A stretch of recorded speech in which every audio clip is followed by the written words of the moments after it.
Hello, buenos dias, buenas tardes, buenas noches. Narito tayo sa maliit kong garden. Ito, yan. Ito, ayan. Di ba? Ayan. Ito yung garden. Ayan. Ito kasi yung labas ko ng garden. Ayan. Ito yung garden. Ayan. Ito. Ayan, yung mga bulaklak. Ayan. So, dito kasi ako sa labas, oh. Tapos, yun yung ano, yun yung taas ng ano, yun sa may hospital, yun. Yung kulay blue, yun yung hospital, Osma. Yung hospital ng Makati, oh. Hospital ng Makati yan, oh. Ayan, dito ako sa labas, oh. Dito kasi ako ano, yan. Ito yung aking mga intro, yung background ko, yan. Ito sa background. Ayan. Ayan ang mga bulaklak. Para maganda ang ating nasa ano tayo, ayan. Ayan. Ayan sa mga bulaklak. Mahilig kasi ako sa bulaklak ko. Mahilig kasi ako sa bulaklak ko. Ayan. Kasi, alam mo na, ano yung,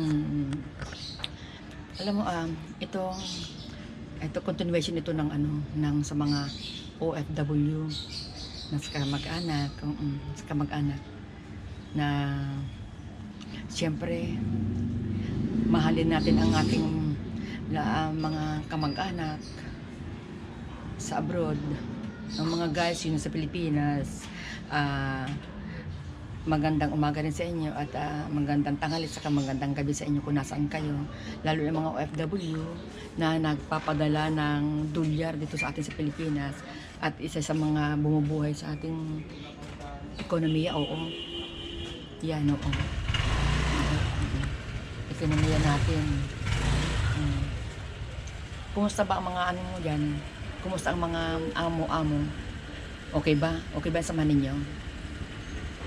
At dapat lang, siyempre, gaya nung nasabi ko palagi, laging makikisama sa mga among babae. Oo.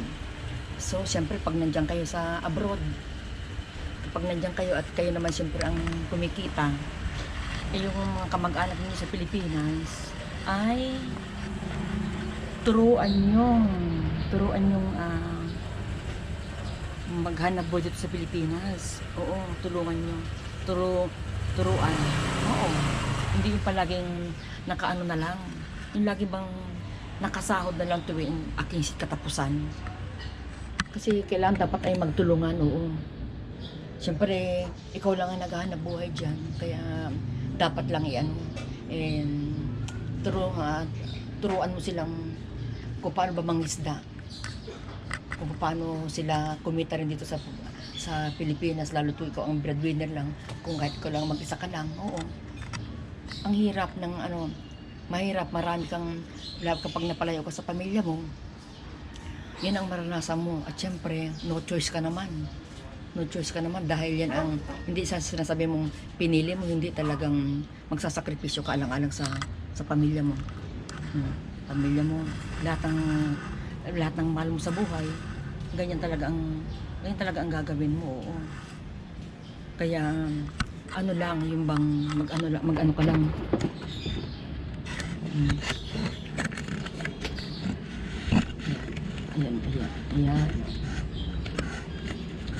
Ayan, oo. Kaya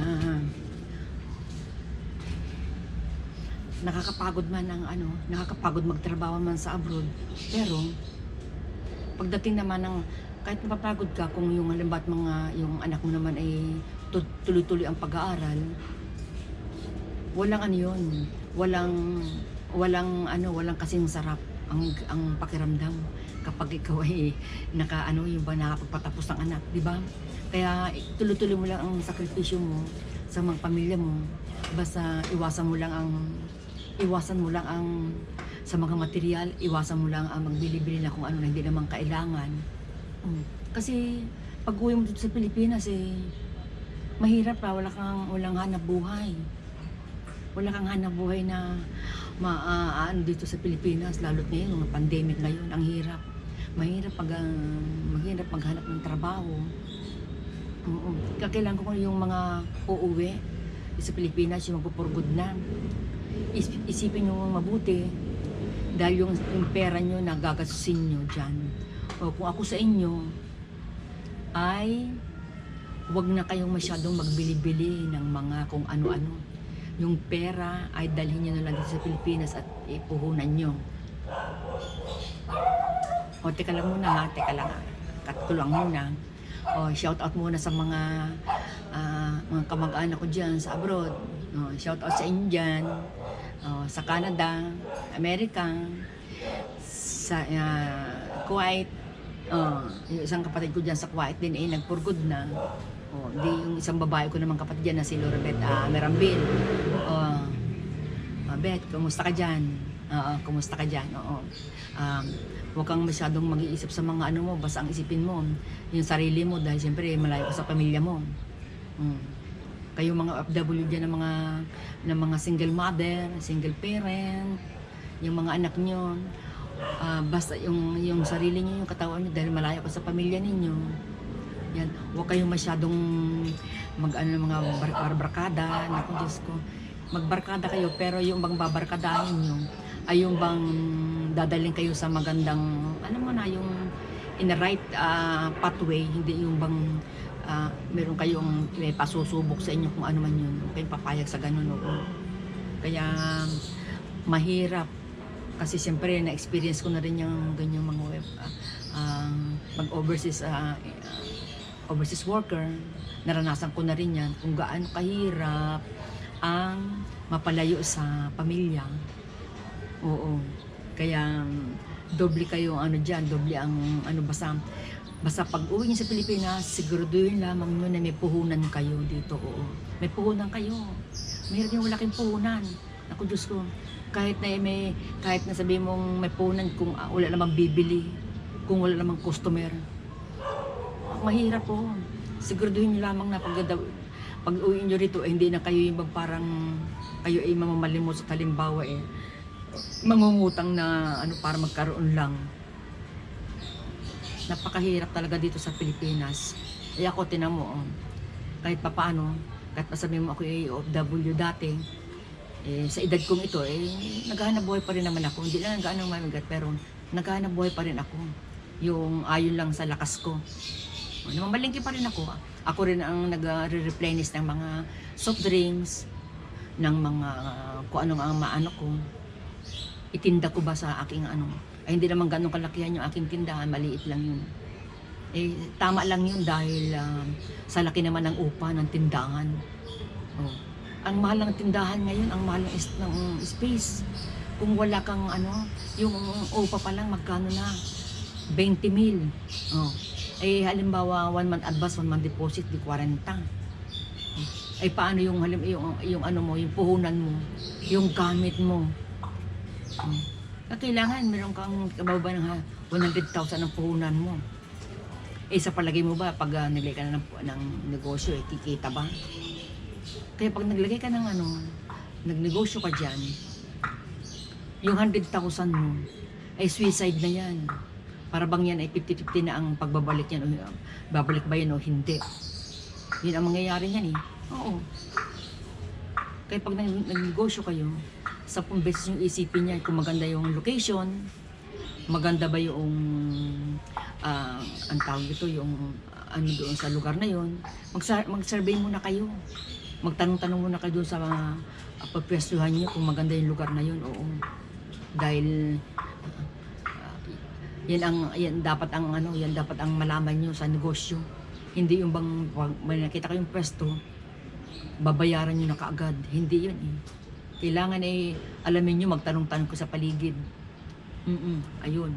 Kaya intindahan ko, hindi naman ganun kalakihan yun. Kaya okay lang na ganung tawag ito. Malugi man ako, at least hindi ganong masakit.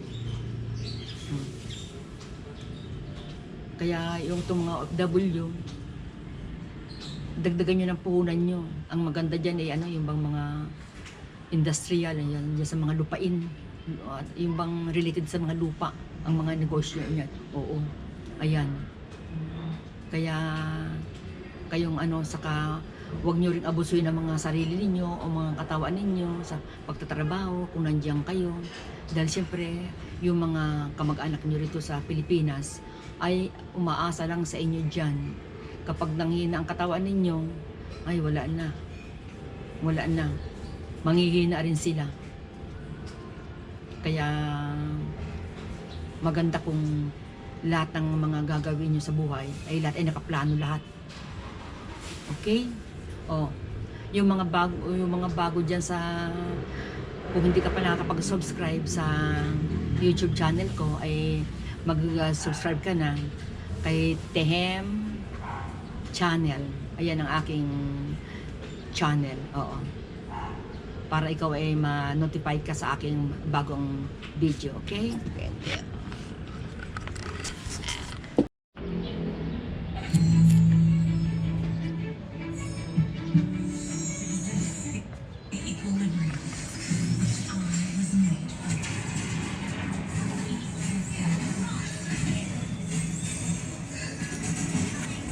Bulaklak, kaganda ng bulaklak, kay bango ng bulaklak.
Sinatali sa area yung mga ano kasi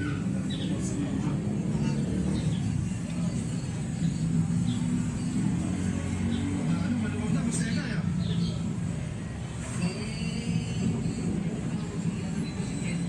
Nakadaan na ng General Store ba? Kaya pala. Yung ano. Yung sa General Store ba, narinig nyo na kay Sir Egay. Lumaan na si Sir sa General Sukat, sabay daan naman nila sa